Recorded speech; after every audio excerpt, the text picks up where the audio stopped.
Alright guys, here's how to install the tow hitch receiver. First off, you need to remove the red cover.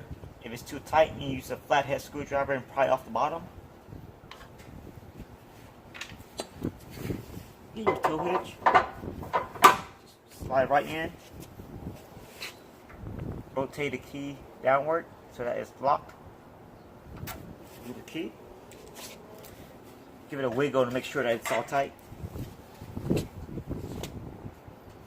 To remove, insert the key, unlock, pull the lever out, and rotate downward.